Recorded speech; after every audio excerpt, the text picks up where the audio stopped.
Galaxia Heroes. Chaos is a game that offers a unique sense of experience, allowing players to fully immerse themselves in the world of the game and become their characters, either heroes or villains.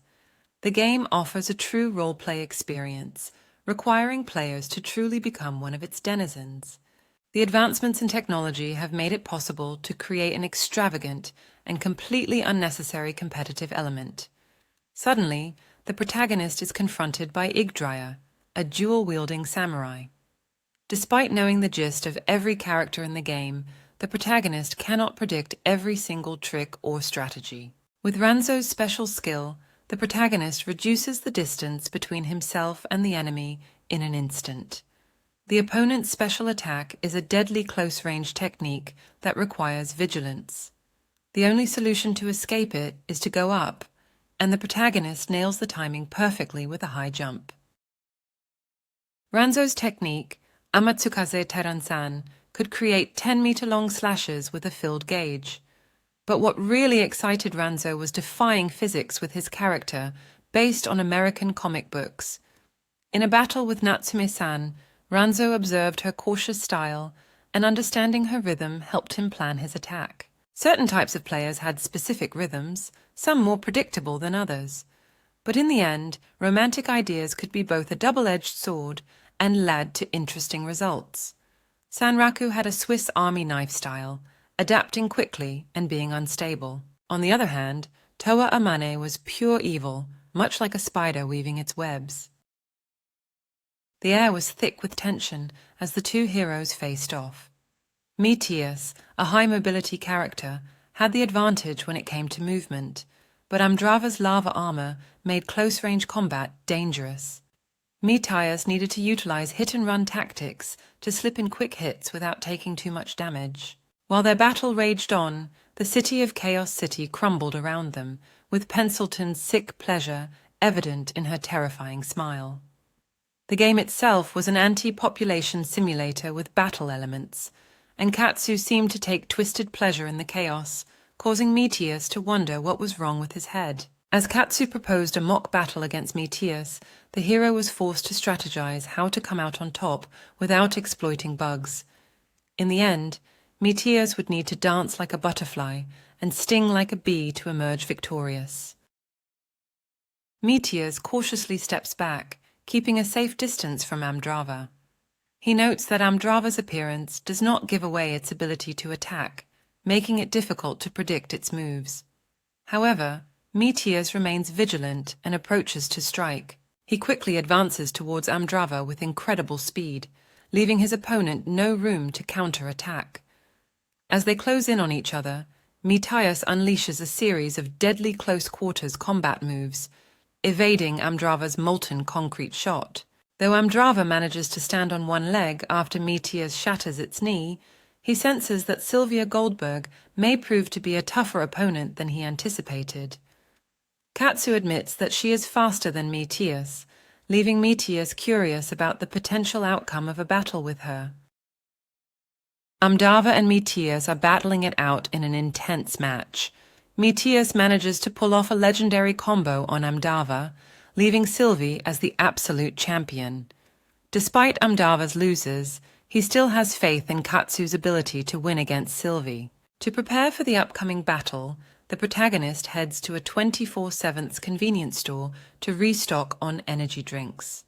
While there, the protagonist discovers a downloadable version of Shangri-La Frontier, a game that only allows one save file per user, and finds a method to access the game on a different device. With newfound excitement and the help of the easy-to-use full dive chair, the protagonist begins exploring the game in earnest as they prepare for the upcoming duel. Sylvia is excited to play Shangri-La Frontier and discovers that she can log in even on a system that is not hers. She decides to use her own device and can play anywhere with a little patience. She has a tight schedule tomorrow, but can play tonight without anyone knowing. While at a convenience store, she sees a foreigner and is intrigued by her. Sylvia orders a coffee and pays with cash before heading to her VIP suite.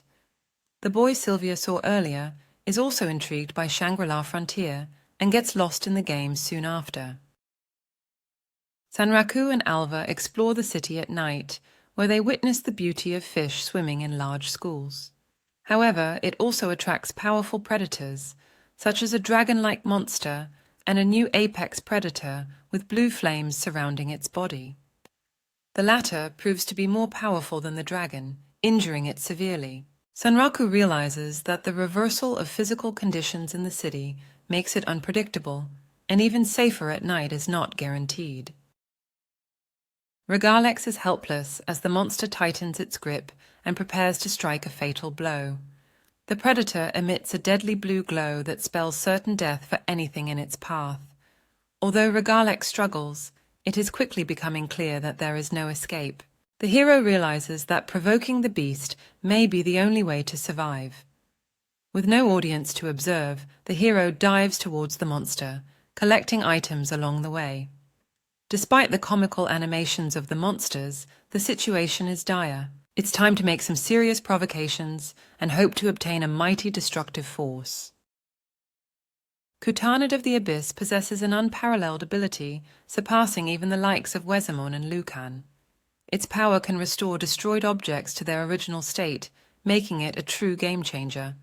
But even this monster must have its weaknesses. The protagonist embarks on a dangerous quest, dodging attacks from a fearsome predator. Thanks to the advanced technology of their avatar, they manage to evade the monster's onslaught with agility and finesse. Despite the danger, the protagonist is determined to uncover Kutanid's secrets. They ponder the monster's limitations and how it is connected to the game's system. Can Kutanid reset a whole area? How much destruction can it cause at once? And what about the seals guarding it? With these questions in mind, the protagonist faces Kutanid head-on, risking everything for the chance to defeat it. Their avatar moves with incredible precision, a testament to their skill and determination. It's a battle of wits and agility, and the stakes have never been higher. The protagonist contemplates his chances against the strongest gamer in the world, but quickly refocuses on the task at hand. He analyzes the monster chasing him and determines that it will be difficult to defeat without debuffs or poison-like status effects. His strategy involves avoiding prolonged exchanges and applying as much environmental damage as possible.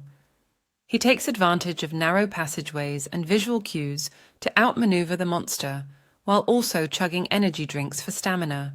As he approaches the tower where one of the seals is located, he plays a dangerous game that relies on reflexes, intuition, and luck. Alva and Sanraku were being pursued by a bloodthirsty Atlantic Reaper orca. Despite Alva's warnings that the monster was a persistent predator, Sanraku suggested they kill it instead of running away. He had a plan to use the tower he previously used as an experiment to reflect the monster's laser attacks back at it. Alva was in disbelief, but Sanraku insisted it was possible because of the power of the area they were in. They just needed to lure the monster towards the tower and guide it into firing its laser at the tower, which would ultimately lead to the monster's demise.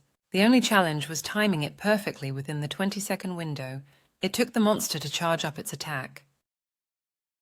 The tower was no gimmick. With the power of reflection, even the strongest monsters could be brought down easily. The protagonist had a plan to exploit this power, using lure fishing to aggro the monster while he adjusted his position. With a secret up his sleeve, he played the role of a reckless pioneer, leading the monster by the nose. As frustration simmered within the AI-controlled monster, the protagonist prepared to show off his amazing brain cells power. With Alva keeping watch, the protagonist asked the monster why it couldn't just wait for him. Now it was time to verify his plan. The protagonist realizes that the monsters in the game have an AI that learns and adapts to their actions, even for normal enemies. He ponders on how to deceive these monsters, and using his duplicate skill, creates a decoy to test his theory. With a clever plan in mind, he disappears into his inventory, counting the time until his decoy disappears. When he reappears, he successfully shifts the monster's aggro towards his ally. The protagonist uses his parkour skills to evade the monster's attacks while leading it towards a specific area. Despite being weak in this aspect, his recreation of parkour moves using online videos works in his favor. Finally, he skillfully jumps and rolls from one building to another, all while aiming the monster towards his intended destination. The protagonist boasts advanced acrobatic abilities, honed during the early days of full-dive gaming. Without motion and system assists, many games would be unplayable due to poor controls. Upon approaching a tower, the protagonist notes its unusual structure and lack of locks. A nobility member greets them, but with a strange appearance and eerie smile. Juggling multiple quests seemed unwise, and the protagonist decides to focus on one. Alva distracts the Reaper monster, allowing the protagonist to climb the tower. The monster's attacks are lethal from a distance, but can be dodged up close. With a smirk, the protagonist takes on the monster in a fierce battle. The protagonist is battling a challenging opponent, whom they struggle to keep up with due to the lack of event battle tools and system assistance in this regular battle. They must rely solely on their intuition and skill to avoid failure. As they aim to defeat the monster before them, they are reminded of the dangers of VR monsters that can move faster than sound or light, and they pray not to make any mistakes. The tension builds up as they wait for a brief moment of opportunity when Lady Luck must guide them. Suddenly, an opportunity strikes, and the protagonist manages to finish off the monster with a direct hit. Yet, they're not done yet, as they face the final challenge of finishing off the beast when it is weak and confused. The protagonist seeks revenge for being forced to run around like a ninja and slashes at the monster with their swords. Realizing that random strikes aren't effective due to the monster's flames, they switch to gauntlets and target its fins. Despite receiving damage, the protagonist continues to pummel the monster with pure hatred. As the monster weakens, the flames begin to damage the protagonist. Alva comments on the cruelty of nature, but the protagonist believes kindness alone cannot save the world. Boosting their attack power, they slam their gauntlets down onto the monster, finally killing it. The intense battle causes the protagonist to oversleep the next day. The protagonist proudly displays the spoils of his battle against the Atlantic Reaper Orca, but the victory comes with a price. He suffered sleep deprivation, anxiety, and despair, and lost a significant amount of healing items. As he strategizes with his team for the upcoming gaming tournament, he is also burdened with the need to reveal the existence of Kutanid, rust, and mold to his teammates without them thinking he's betraying them. The team discusses the strengths of their opponents, including their proficiency in martial arts, but they realize that boxing may become their weakness, and Pencilton is up for the task. As they work towards the unique Scenario X quest, the protagonist contemplates the potential sacrifices they may face in exchange for possible rewards. Amidst all this, the noise and banter of his teammates become more than he can bear. As they prepare to enter a tournament, the group struggles to come up with suitable names. After much bickering and indecisiveness, they finally settle on their aliases. Later, MC goes to the hotel restaurant for a snack and finds herself surrounded by muscle-bound men. Trying to blend in and avoid attention, she eavesdrops on their conversation. However, her peace is shattered when she learns that Kay has been ordered to participate in a full-time competition. The stakes are high, and dark clouds are looming on the horizon. The protagonist is flustered as he tries to enjoy his dessert amidst the chaotic conversation of the pro gamers next to him. Despite not understanding their language, he can tell they are talking about something foolish. He hopes to avoid their attention and just enjoy his meal. However, he overhears some familiar game-related words that make him nervous. He knows that in the pro-gamer world, language barriers are no obstacle and pure skill is all that matters. As he tries to focus on his dessert, he is presented with a signature dessert created by all the patisseries in the hotel, the infamous Erebus Parfait. Only 7 have successfully finished it, but the protagonist is determined to conquer it despite never having ordered it in the first place. The sight of a frozen volcano appearing in Tokyo draws everyone's attention, including a group of guys in the back of the restaurant who express concern. the protagonist stumbles upon a massive dessert that leaves them feeling sick and unable to eat for a while. The mention of a popular game franchise, Ruin Warhounds, catches their attention, though they claim they wouldn't play it. Later, the protagonist receives a gift from a self-proclaimed supermodel and is invited to participate in cosplay, which they find to be a dangerous proposition. Just as they're considering smashing a piece of pie in the supermodel's face, they receive a call from their friend Katsu, leading them on their next adventure. Katsu delivers some unwelcome news to Natsume-san, Pansilton, and the protagonist. They cannot participate in the match. The tournament finals for Ruin's Warhorns are being held on the same day as their exhibition match, and due to an unfortunate traffic accident, a substitute is needed. Katsu is forced to fill the vacancy with the protagonist, despite their lack of experience in FPS games. With the exhibition match starting an hour later and lasting only a short time, stalling for time against the best players in the world seems highly unreasonable. However, Katsu asks the group to do their best and states his faith in their abilities. Though the protagonist dislikes being in the spotlight, they agree to try their best to win the match. Pensilton laughs as she discusses the upcoming exhibition match with Natsume-san. Her appearance, a female character from Galaxia Heroes, is a bit odd with a TV display instead of a head that switches between different emotions. The match is more about entertainment than winning, but Pensilton is determined to fulfill both their ambitions and entertain the audience. With a lot of work to be done and tough opponents, including the best in America, the trio is determined to succeed. They even plan to dress up in cosplay for the occasion. Kei is motivated by his friends and the promise of free food. He can't wait to dive into virtual reality and prepare for the upcoming challenge. Katsu is leaving at 7 a.m. to prepare for RUH 6 finals. He seems off, but presents a new energy drink, Riot Blood Tonight, to help them focus during the Pro Gamer competition. Pensilton and Natsume-san express concerns about the drink's safety, while Pumpkin-kun contemplates the cosplay photo shoot that ensues. Natsume-san focuses on preparing for the exhibition match as the team prepares to compete in the world of incandescent competitive gaming. The group poses in their cosplay, brandishing accessory weapons for a photo shoot. As the professional model leads the way, the protagonist can't help but feel astonished and in awe. Not wanting to do this again, they scratch their pumpkin helmet in discomfort. Soon, they set their foot in the world of competitive gaming, dressed in their strange military attire. Requiem for Armies was an acclaimed VR game that utilized full dive technology. It boasted an offline story mode campaign where the player acted as a nameless soldier aided by the enigmatic Jack, who wore a mask resembling a jack-o'-lantern. This mask happened to be identical to the cosplay attire worn by the protagonist. As they prepared for an upcoming exhibition match against a formidable US team, one member's nerves shook them to the core, but their team planned to use time as their ally to prolong the matches until their ace, Katsu, returned.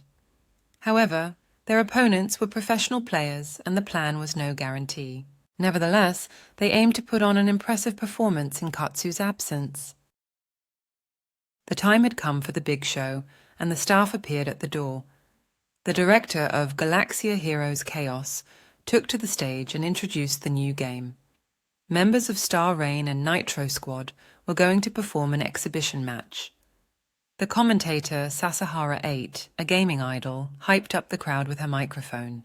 While explaining the game's rules, she introduced the addition of NPCs and a special cube as a means of victory.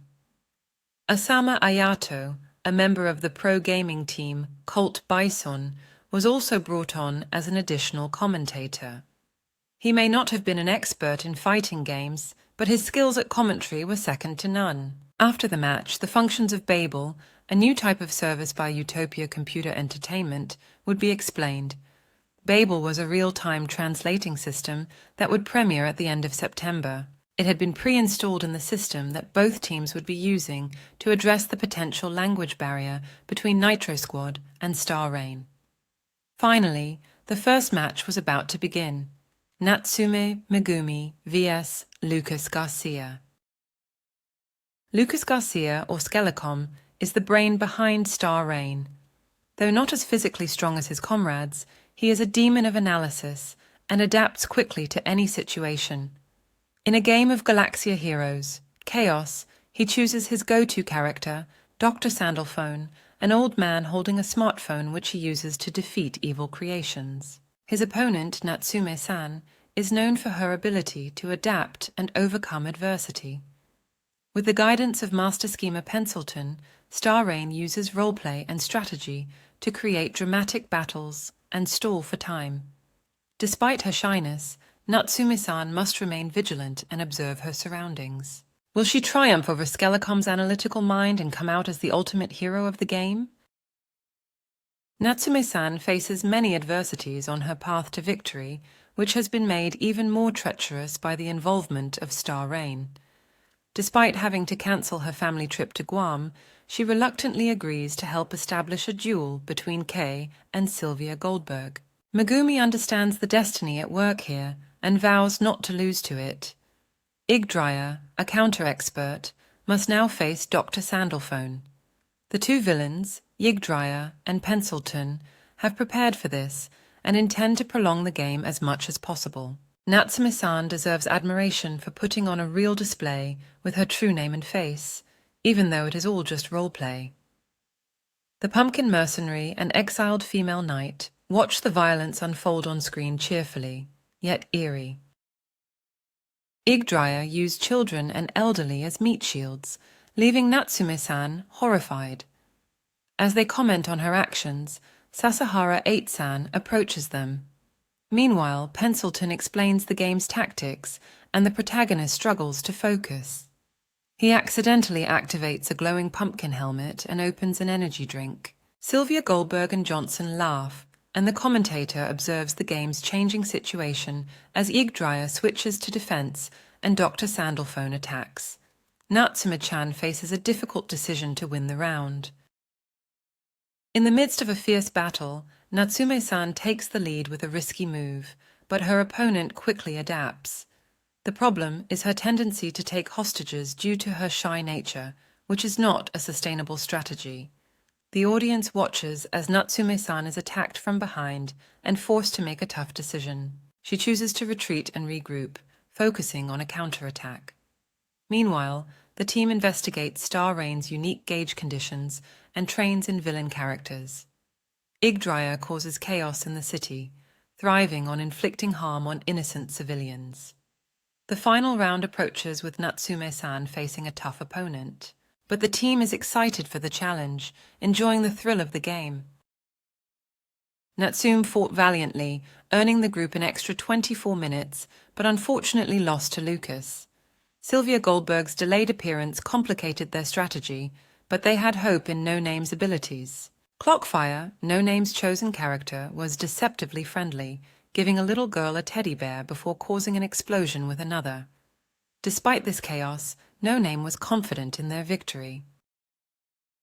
The hero was yet to come to the scene where Clockfire had stunned the NPC, with a threat so natural that even the NPC was dumbfounded. The protagonist related to this feeling, having experienced it before upon meeting Pencilton for the first time. Pencilton was a psycho bomber whose synergy with the game's setting was too high. Sasahara 8 and her companion were stunned and unable to offer commentary. Clockfire's ability was to set clock time bombs in the form of cute dolls or stuffed animals, with the main aim of taking down NPCs in large quantities. Pencilton had already used this ability to deadly effect, filling up more than half of her villain gauge. The game was not your average fighting game, with one round enough to establish dominance, NPCs aplenty, and the whole city as the arena. NPCs play a big role in this game and can be frustratingly annoying. The chaos of explosions and villainous laughter fills the city, leaving civilians and police helpless. The NPCs are no longer just NPCs. They are a tsunami of flesh holding the hero back. Heroes cannot act like villains, who can be killed or mutilated without consequence. The hero loses sight of the villain in the chaos, and the city is left with desperate cries for help. The game is not simply a fighting game, it's a simulation. The villain can remain hidden from NPCs and become practically invincible. Pencilton is proving to be a formidable opponent, using all the time limit while making it look natural. Finally, the show is about to start, and the path to the boss has opened, but will the hero be able to overcome the hardships? Villains and heroes face unique challenges in their quest for victory.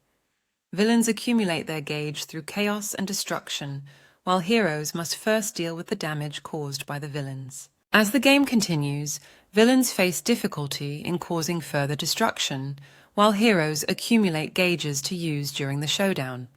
However, while villains may have the advantage early on, heroes have the advantage in the late game. In this game, a villain must conceal their presence to avoid confrontation with the hero, much like the story of the rabbit and the tortoise. Meanwhile, a hero must defeat the villain at all costs, as it is their reason for existence. The screen displays Dr. Sandalphon, completely focused on finding Clockfire amidst the chaos and destruction. Will everything proceed as planned? Clockfire's bombs require a specific condition to detonate if they are within the sight of her left artificial eye. To avoid setting them off accidentally, Clockfire places them strategically before moving away to detonation. During the fight, Pencilton focuses on gathering charges and avoiding physical attacks while using Clockfire's eye to create artificial dog bombs.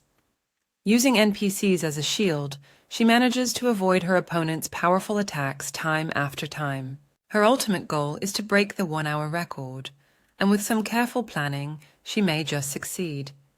The plan was for Pencilton to avoid enemies, but Clockfire's bomb installation leaves her vulnerable. Her opponent is sure to catch up soon. No Name's hard work is the only hope, but for now, they can only watch and laugh as Pencilton tries to hold on. The group prays for the best while enjoying the show. Meanwhile, the anxious Mr. Operator is causing a scene with his camera. Clockfire Pencilton is not a skilled mano-a-mano fighter, but she employs scheming, plotting, backstabbing, and manipulation to earn her title of Giant Killer. She faces two natural enemies in the form of brute force gamers and over-analyzing gamers. In a showdown, she blows up a cat toy and herself in a cloud of fire, leading Dr. Sandalphon to question if he truly won. Pencilton's style involves making a lot of damage and chaos out in the open. She rigged bombs in advance to destroy building pillars and use NPCs to flee towards the stadium. In the third round, she detonated all the bombs and caused the buildings to collapse, leading to her victory through manipulation and deceit. Pencilton had always played defensively, only attacking when directly threatened. However, in the chaos of battle, she decided to go on the offensive, confusing her opponent, Lucas. Her ultimate move, Wake Up Clown, was like Clockfire's bomb in Hydro hands, causing massive destruction. Lucas tried to minimize the damage, but Pencilton's plan was revealed to be more insidious. She had been using the destruction to refill her villain gauge. Meanwhile, NPCs were in despair at the unstoppable force of Pencilton's gauge burst. It was a glitch, not a bug, and something to be fixed. But for now, the laughing clown was benefiting from the chaos. Pencilton made a pivotal discovery. By causing a natural disaster, villains can continuously increase their gauge. This idea sparked a new strategy for her called Cataclysm Jenga, but it wasn't foolproof against RNG. However, with Clockfire's unique skill set, Pencilton's gauge was always filled and she easily defeated her opponent. Despite the massacre, Pencilton laughed it off as fun. Lucas accused her of not following their planned strategy, but Pencilton paid no heed. The focus then shifted to their next opponent, Atlas.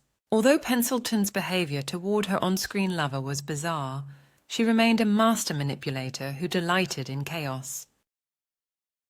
The villains believed that choosing a villainous role would allow them to rampage without consequences, and it also eliminated the role-play aspect, which was a powerful weapon. Meanwhile, Alex had made his decision, and Pencilton was quick to question if he too would bully innocent NPCs. The group was shocked by the extreme violence that ensued, with the building being destroyed by multiple explosives. The situation left a lasting impact on the characters, with some questioning the role of foreigners in the game. As the chaos unfolded, Natsume watched on in silent admiration of Pencilton's strength, taking a mother and child hostage once again, much to the dismay of the onlookers. Karma is the idea that good deeds are rewarded and evil deeds are punished, a concept reflected in the clashes between heroes and villains in Galaxia, Heroes, Chaos. However, punishment can vary in severity. Commentary during the battles focuses against certain players, such as Pencilton, who utilizes unique tactics. Sylvia Goldberg proves to be a formidable opponent, and Pencilton is left with no choice but to entrust her fate to No Name. Despite her defeat, Pencilton gains valuable insight, and her skills have improved. Sylvia Goldberg's moves seemed impossible to beat, but Natsume-san and Pencilton bought them some time. With Katsu missing, their plan to face Sylvia Goldberg was in jeopardy. The protagonist, the reserve player, was their last hope. They needed Katsu here to make the match a reality, but since Sylvia is stronger than anticipated, winning one round is crucial. They had to buy as much time as possible, so the protagonist had to give it their absolute best. The Nitro Squad finds themselves in a difficult situation with the arrival of Sylvia Goldberg in the exhibition match. No Face's abilities are unknown, and the match could prove to be a challenge for him against Sylvia's Meteors. Various internet forums suggest countering Meteors with Amdrava, which has a high win rate against him. However, the protagonist chooses Cursed Prison, which has a 30% win rate against Meteors in previous games. Despite the overwhelming disadvantage, the protagonist remains determined and gives it their all. The first round proves to be a challenge, and Katsu still hasn't shown up. The protagonist sees a flash of determination on Sylvia's face as they await the next round. The first crucial task in beating a game is collecting and organizing information.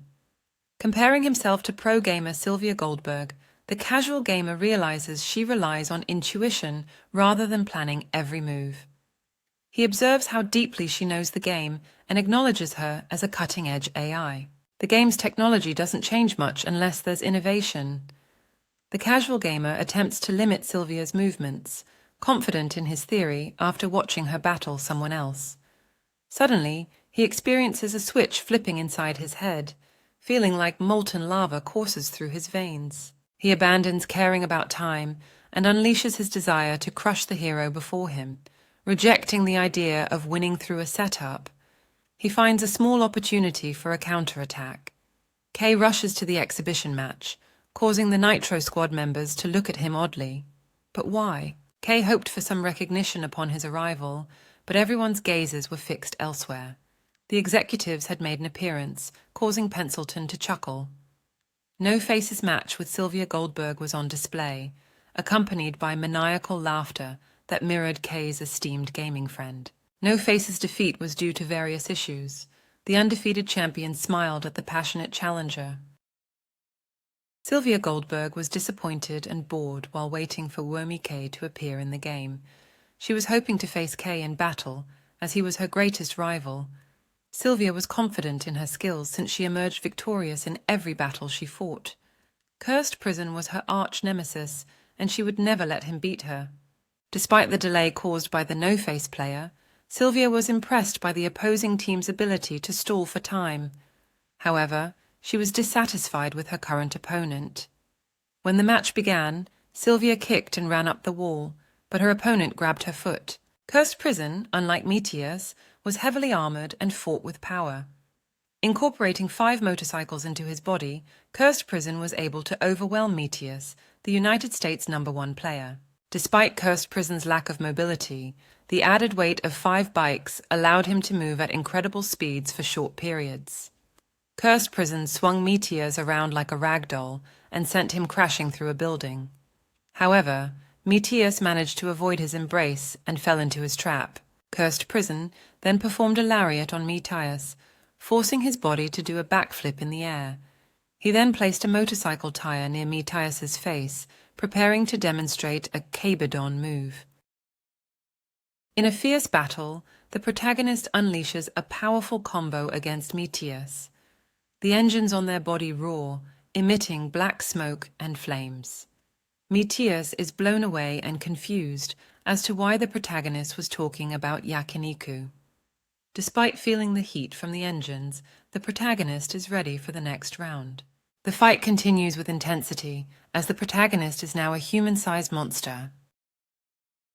The protagonist reminisces on 3 terrible fighting games from their past.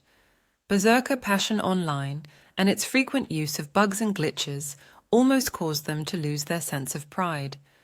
Animal Fights Online, commonly known as Goralion Online, had poor optimization and controls that made it almost unplayable. And finally, Capriccio Online, known as Bakumatsu, was a game that only intellectual elites could hope to comprehend. However, it offered valuable skills in analyzing opponents and utilizing gaps in their actions. The protagonist applies these skills in a current predicament against a formidable opponent with an explosive rhythm. Narrowing down their choices of action and pressing the attack relentlessly, they manage to come out victorious. Though their HP bar takes a hit, they defeat their opponent and assert that in games, it's the player who wins, not the hero. The protagonist is fired up after seeing his opponent's carnivorous smile in their last match. Despite being referred to as Player No Face, he surprises everyone with his impressive performance in the latest round. The announcers praise his use of motorcycles to make up for his lack of mobility and speculate about his identity. However, the protagonist remains mysterious and silent about it. As the third round begins, the protagonist's true purpose is called into question, but he remains focused on the competition at hand.